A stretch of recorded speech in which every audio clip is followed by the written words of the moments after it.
everyone, this is Zainul Arfeen from tutoria.pk and I am going to be your biology instructor for the rest of this session. और इस session में हम बात करेंगे आपकी book के जो चैप्टर नंबर 7 है उसके क्वेश्चन एंड आंसर्स की, उसके MCQs की हम डिटेल में देखेंगे कि कैसे चीज़ें होंगी। अगर MCQs हैं, उसकी जो ऑप्शंस हैं वो चूज़ करें तो हम क्यों करें। So let's begin with the MCQs। और फर्स्ट MCQ है आपकी बुक का, that is in which of the following steps of respiration carbon dioxide is produced. अब आपसे ये पूछ रहे हैं कि जो नीचे ऑप्शंस दिए हुए हैं उसमें से कौन से स्टेप पे जो है वो कार्बन डाइऑक्साइड प्रोड्यूस होती है। And the options are A glycolysis, B Krebs cycle, C electron transport chain, D all of these. And the correct option is B Krebs cycle. Now why Krebs cycle is the right answer.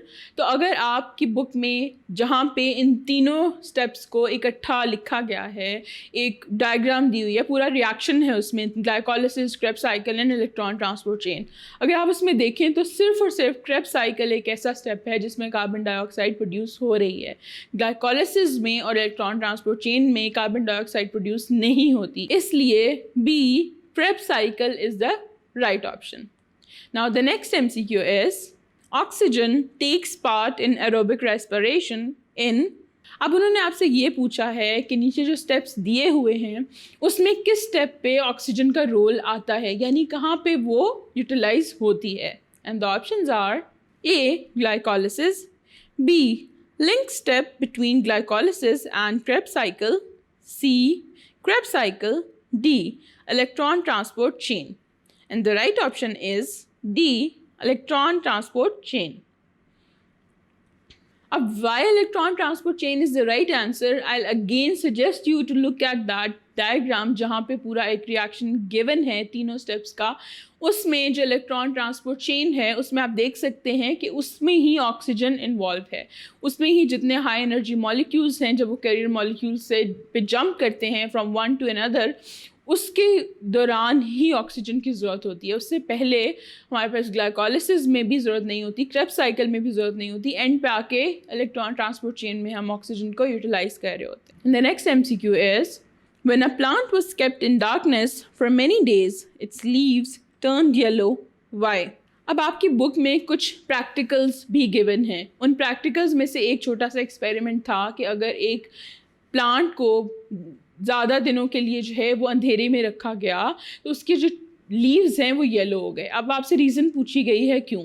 And the options are A leaves could not get oxygen and so there was no photosynthesis, B leaves could not get light and so there was no respiration, C leaves could not get oxygen and so there was no respiration, D leaves could not get light, so there was no photosynthesis. And the right option is D. Leaves could not get light, so there was no photosynthesis. Now, why that one is the correct answer? Because अगर हम एक पौधे को अंधेरे में भी रखें, oxygen तो वहाँ पे अवेलेबल है, तो ऑक्सीजन वाले तो ऑप्शंस निकल ही गई। क्या अवेलेबल नहीं है? अंधेरे में रखा है, इट मीन्स लाइट नहीं है। जब लाइट नहीं होगी तो फोटोसिंथेसिस नहीं होगी, फोटोसिंथेसिस नहीं होगी तो उसके लीव्स जो हैं वो येलो हो जाते हैं। Now the next MCQ is from which bonds of ATP molecule energy is taken. अब ATP मॉलिक्यूल के अंदर डिफरेंट किस्म के बॉन्ड्स होते हैं, तो उन्होंने ये पूछा है कि किस बॉन्ड में से एनर्जी ली जा सकती है, यानी कौन सा बॉन्ड ब्रेक हो तो उसमें से एनर्जी रिलीज हो सकती है। And the options are A phosphate-phosphate bond, B carbon-hydrogen bonds, C carbon-nitrogen bonds, D carbon-oxygen bonds. And the right option is A phosphate-phosphate bonds. ATP molecule के अंदर ट्राईफॉस्फेट्स होते हैं, यानी 3 फॉस्फेट्स होते हैं, और ये हाई एनर्जी बॉन्ड्स होते हैं, और एनर्जी जो स्टोर हुई होती है वो इन्हीं बॉन्ड्स के अंदर होती है। जब ATP मेटाबोलाइज हो रहा होता है, यानी उसके बॉन्ड्स वगैरह ब्रेक हो रहे होते हैं, तो सबसे पहले ये फॉस्फेट बॉन्ड्स ही ब्रेक होते हैं। पहले एक होता है, फिर दूसरा होता है, फिर तीसरा। इस तरह से सारी एनर्जी जो है जो ली जा सकती है, जो रिलीज़ होती है, वो सिर्फ और सिर्फ फॉस्फेट बॉन्ड्स में से होती है। And the next MCQ is In which component of the leaf cell chlorophyll is present? अब उन्होंने आपको लीव्स के जो सेल्स हैं उसके कंपोनेंट्स दिए हुए हैं और पूछा हुआ है कि क्लोरोफिल इनमें से कहाँ प्रेजेंट होता है. And the options are A stroma, B thylakoids, C plasma membrane, D cytoplasm. And the right option is B thylakoids. अब थाइलाकॉइड मेम्ब्रेन्स जो हैं वो हमें पता है कि वहाँ पे क्लोरोफिल होता है, जबकि बाकी स्ट्रोमा जो है वो क्लोरोप्लास्ट के अंदर जो फ्लूइड सा होता है वो जो एम्प्टी स्पेसेस होती हैं उनको कहते हैं. प्लाज्मा मेम्ब्रेन का कोई ताल्लुक नहीं है, साइटोप्लाज्म का कोई ताल्लुक नहीं है क्लोरोफिल से. तो आज आके हमारे पास थाइलाकॉइड्स बचते हैं और थाइलाकॉइड्स वो स्टैक्स हैं, मेम्ब्रेन्स के ऐसे स्टैक्स बने होते हैं जहाँ पे क्लोरोफिल प्रेजेंट होता है.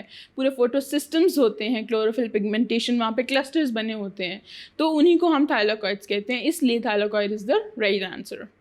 And the next MCQ is which of these can enter Krebs cycle. अब नीचे उन्होंने कुछ मॉलिक्यूल्स बताए हुए हैं कि उनमें से कौन सा मॉलिक्यूल जो है वो क्रेब्स साइकिल में एंटर होता है.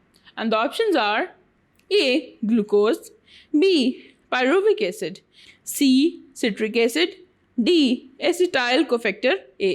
And the right option is acetyl cofactor A. तो जब हम क्रेब्स साइकिल पढ़ भी रहे थे तो वी सॉ कि जो क्रेब्स साइकिल है उसमें ग्लाइकोलिसिस से नेक्स्ट स्टेप है. ये ग्लाइकोलिसिस में ग्लूकोज जो है वो 2-पायरुविक एसिड में कन्वर्ट होती है, लेकिन क्रेब्स साइकिल में एंटर होने से पहले एक एंजाइम है कोएंजाइम ए, उसके थ्रू पायरुविक एसिड जो है वो एसिटाइल कोफैक्टर ए में कन्वर्ट होती है और फर्दर वहाँ पे प्रोसेस होती है. That's why acetyl cofactor is the right option. Now the next MCQ is when we work hard we suffer from muscle fatigue because muscle cells. अब इन्होंने नीचे कुछ सिनारियोज दिए हुए हैं और पूछा हुआ है कि जब हम बहुत कोई हार्ड वर्क कर रहे होते हैं तो हमें फटीग होती है. वो फटीग क्यों होती है? इन सिनारियोज में से चूज़ करके बताएं कि क्यों होती है. And the options are A carry out aerobic respiration at faster rate and so are tired, B carry out anaerobic respiration and so accumulate more carbon dioxide, C carry out anaerobic respiration and so accumulate lactic acid, D carry out aerobic respiration and so accumulate lactic acid. And the right option is C carry out anaerobic respiration and so accumulate lactic acid. And why C is the right option, क्योंकि हमने जब पढ़ा भी था तो lactic acid fermentation जो है वो हमने पहले बात की थी कि हमारे स्केलेटल मसल्स जब बहुत एक्सट्रीम स्ट्रेस कंडीशन में होते हैं और उन्हें ऑक्सीजन प्रॉपर्ली नहीं मिल रही होती तो वो एनारोबिक रेस्पिरेशन परफॉर्म करते हैं और उससे एनर्जी हासिल कर लेते हैं और लैक्टिक एसिड हमारे जो है मसल्स में वो एक्यूमुलेट होना शुरू हो जाता है. तो इसमें दो ऑप्शन थोड़ी सी कंफ्यूजिंग है, सी और D. C is the right one, लेकिन डी में उन्होंने लिखा हुआ है carry out aerobic respiration and so accumulate lactic acid. तो ये इसमें फ़र्क सिर्फ एरोबिक और एनारोबिक का है. तो आपने स्टेटमेंट को गौर से पढ़ना है. जो एनारोबिक रेस्पिरेशन है वो ऑक्सीजन की कमी की वजह से होती है और वही स्केलेटल मसल्स में हो रही होती है और उसी की वजह से लैक्टिक एसिड एक्यूमुलेट होता है. Now the next MCQ is how many molecules of carbon dioxide are produced when the Krebs cycle operates once? अब उन्होंने आपसे ये पूछा है कि जब क्रेब्स साइकिल सिर्फ एक दफ़ा परफॉर्म होती है तो वो कितने कार्बन डाइऑक्साइड मॉलिक्यूल्स बनाती है. And the options are A 1, B 2, C 3, D 6. And the right option is B 2. And why B is the right option, क्योंकि जब क्रेब्स साइकिल एक दफ़ा परफॉर्म होती है तो वो 2 कार्बन डाइऑक्साइड मॉलिक्यूल्स बनाती है. अब जब हम ग्लूकोज के एक मॉलिक्यूल से स्टार्ट करते हैं तो क्रेब्स साइकिल उसको कंप्लीट करने के लिए 2 दफ़ा उसके ऊपर परफॉर्म होती है, जिसके रिजल्ट में हमारे पास 4 कार्बन डाइऑक्साइड मॉलिक्यूल्स प्रोड्यूस हो रहे होते हैं. तो अगर हम एक दफ़ा क्रेब्स साइकिल के परफॉर्म होने की बात करें तो हमारे पास सिर्फ 2 कार्बन डाइऑक्साइड मॉलिक्यूल्स बन रहे होते हैं. So the next MCQ is, in which of the following metabolic processes oxidation as well as reduction of molecules occurs. अब इन्होंने पूछा है कि कौन से प्रोसेसेस में ऑक्सीडेशन भी हो रही होती है और रिडक्शन ऑफ मॉलिक्यूल्स भी हो रही होती है. And the options are A photosynthesis, B respiration, C both of these, and D none of these. And the right option is C both of these. And why C is the right option. जब हमने chapter पढ़ा भी, इसमें जो शुरू में ही बात हुई कि जितने भी एनर्जी रिलेटेड रिएक्शंस होते हैं वो रीडॉक्स रिएक्शंस होते हैं, उनमें रिडक्शन भी हो रही होती है और ऑक्सीडेशन भी हो रही होती है. तो फोटोसिंथेसिस और रेस्पिरेशन बोथ जो हैं वो बायो एनर्जेटिक्स के अंदर आते हैं, इसलिए उन दोनों के अंदर रीडॉक्स रिएक्शंस परफॉर्म हो रहे होते हैं. That's why both of these is the right option. And the next MCQ is chlorophyll pigment absorbs maximum light in wavelengths of.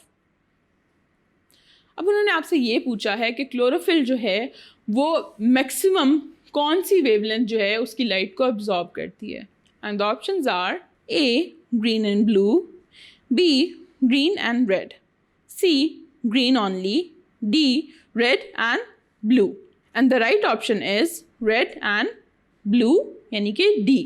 Now why red and blue is the right option, क्योंकि जो chlorophyll A है जो कि maximum photosynthesis perform करता है यानी maximum light absorb करता है, वो रेड और ब्लू वेवलेंथ की जो लाइट है उसको इफेक्टिवली अब्जॉर्ब करता है. That's why this particular wavelength is effective for chlorophyll molecules.